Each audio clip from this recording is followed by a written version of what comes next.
with Rashawn, what's his situation right now? I'm not going to practice today. Still working through something minor. So still related to some sort of physical ailment as opposed to anything contract related. Correct. And good practice yesterday. That was our best. That's something to really build on. In a lot of ways, favorite was the 9-on-7 drill. I thought that was really good run wall, but offense we got some movement too in the run game, and felt good about the overall practice. And hoping for good practice today. I can't have a good day unless I have a good practice. It's just my whole day is dependent on the practice being good. But excited for today's work. Where's Najee at in terms of returning? So he's been here. Good to have him on the field yesterday, and just healing. So he'll be back when he's back.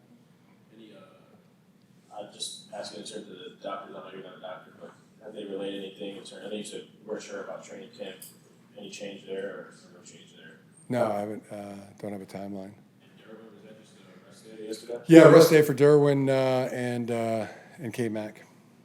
And they're Bud today, DP, Denzel Perryman. They're going to have a day where they train with Coach Herb. Speaking of the 9-on-7 drill yesterday that you talked about, what did you like about the interior defensive line? I liked penetration. We had penetration. We had a TFL. It's been a very stout group. Really, every practice that I watch and I look at them, it's like, they all look good. They all look the same good. To where, who's who even. They're all playing at a really high level.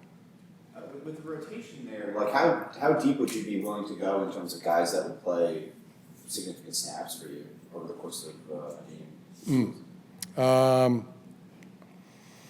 Yeah, that's a good question. I think the 53-man roster dictates what it dictates, and then the inactives dictate what they dictate. But I think we're deeper. We might even be one more player deeper, on the 53-man roster and active for the games. Versus last season? Yeah, versus last season. That's possible. Go ahead. Sorry. A couple of practices we've had with Zion and both. How's that kind of going? Now that come on a little bit. Yeah, it's going good. Both doing really good. As I've said, it's not really a competition. It's a competition to get our best combination, and it's going in a really good direction. Do you have a timeline at all, or kind of TBD? Yeah, we're still getting close. You want to get. I do want to get Zion in playing center in pads. Get that under our belt, I guess is. See that. So a few more. Coach, with Zion trying his hand at a new position, what is the conversation? What was the conversation? And you know what? That's not even going to end really, because Zion playing center is having that versatility is going to be good. So it's going to continue. He's going to get reps at center, even if he was the starting left guard and Bose was the starting center, and that's the way it plays out, and that's the best thing for our team and our offensive line. We're going to continue to cultivate that, where our center can play guard, our guard can play center. Have that versatility is good for us. With that, how have you seen him take to center so far? At times it's elite athleticism, as we had foreseen. In terms of him being able to get up to the second level, it's as good as it gets. So there's there's great upside there. You know. How much evaluating can you do though without seeing him in pads in practice at that position? Yeah, we're gonna want to see that, but a lot. I mean the first two steps are the most important, and our guys do a good job. I mean, you can't make it as close to game-like as you can get, you know, and you can see, and it's, you know, it's really I already know, I've already seen that he can play the position. He'll be able to play, whether it's guard or center, at a very high level. But the snapping, the making of the calls, you know, that's where, you know, he doesn't have the time on task, you know, that those have been playing center for, you know, year after year have. So, you know, to your point, you know, what's the most important is you can see with or without pads. So the way the schedule works out and rotation has worked out, it would be Zion at center today without pads, and then back at left guard with Bose at center on Saturday. The next practice is padded on Monday.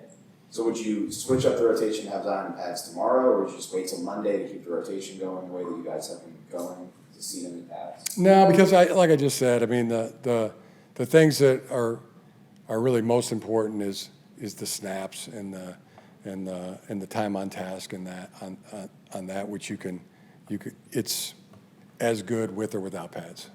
So Monday would be the day that Yeah. for Zion to be in pads at center.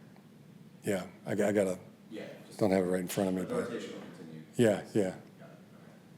Do you anticipate having those guys play? I mean, I know everybody's out on the game next week to see how they look. We got a couple more days to decide that, talk about it as an organization, and then make a decision. But I'll be able to give you more detailed, clear next week, beginning of the next week, say. Is there a lot of value? Jesse was kind of highlighting yesterday. Is there more value put into these games because of the way you guys practice with like the glide? In terms of like, you know, you guys don't play through the tackle and, you know, keep you guys safe. You put a lot of stock in the preseason games, like guys who are on the fringe of making the roster. Yeah, we're going about our training camp, you know, literally, you know, the same volume, the same progression. It's just what I can tell you, what is different now that we have four preseason games, the week earlier that, you know, I've spread it out, done the analytics on it and spread it out basically. You know, an 11-hour day last year, they're all 9-hour days this year. And volume of 2.5-hour practices or 2-hour practices now. Some even an hour and 45. So it's going to be the same work, the same meeting time, the same hours, the same time on task as if we had 3 preseason games. But now that we have 4 and the extra week, that's all been calculated in to make it come out right. What's stood out to you about? Make it come out the same as if we had 3 preseason games. What's stood out to you about KLS over the last 3 practices or so? Yeah, I mean he's surging.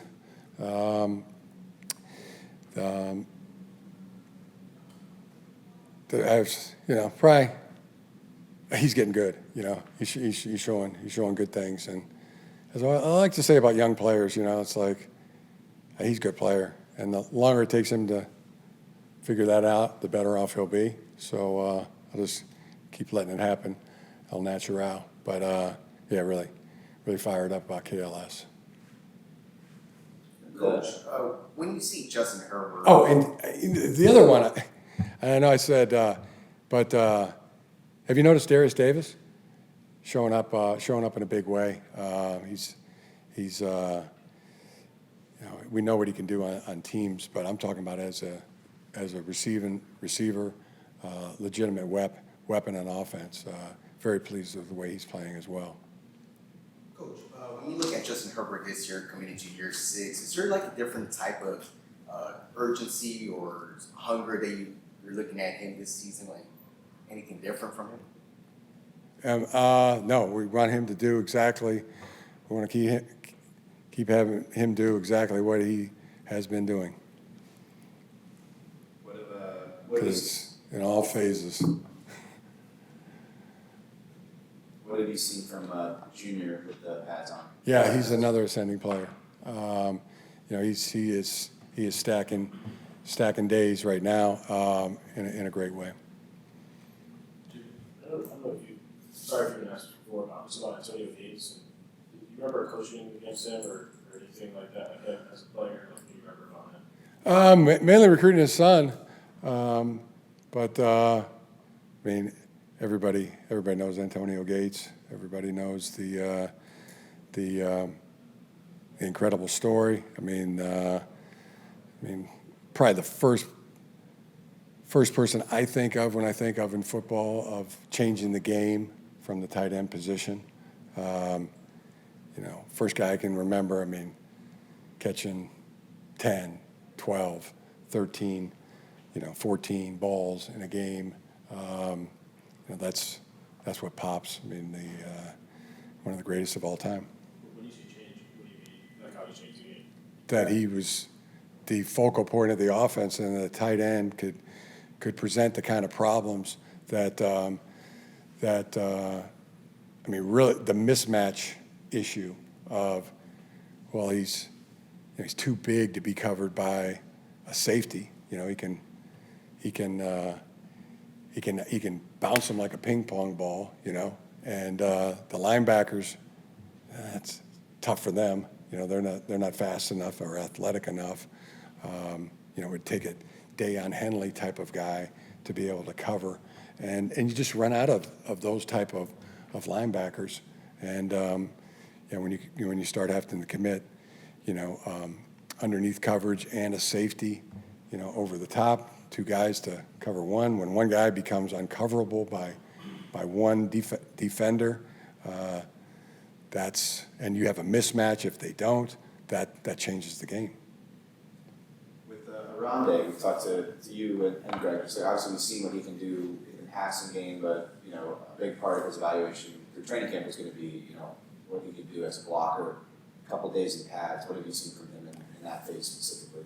Yeah, super willing. I mean, there have been players who have made the receiver to tight end transition who are just unwilling to block. I mean, conscientious objectors to blocking. That's not OG. And the you know, now it's refining and honing the technique. But yeah, we see a 250-pound guy who's willing, and Andy's going to continue to get that you know, to get the technique right. I mean, sometimes, I mean, receivers, they have a tendency to get too narrow in their blocking base, you know, staggered when they go to make a block. And so Arande, he's going to progress really nicely. Andy Bischoff does an incredible job. So, yeah, but the main thing is he's ready, willing, and able. Now with him, is there like a threshold he has to meet as a blocker for you to be okay playing him in games, or is there a way to sort of get him on the field and take advantage of his ability in the passing game while, you know, masking, you know, whatever deficiency he might have as a blocker? Yeah, like any. I mean, the best of the best tight ends are, you know, they're elite at one or the other, blocking or route running and getting open and getting separation. They can do both, or they're like elite at one and good at the other, you know, or, you know, above average good. Yeah, I mean, if he's really good pass catcher and gets separation and gets open, and yeah, he can do that if he, you know, did very little as a blocker, you know. But yeah, I think he's going to be. I think he's going to be good. I think he's going to be really good, and then good. I think he's going to be. Yeah, it's not going to. They're both going to be pretty good. I think. I think that's the way he's headed. You know, kind of Joe's got a long history with tight ends, but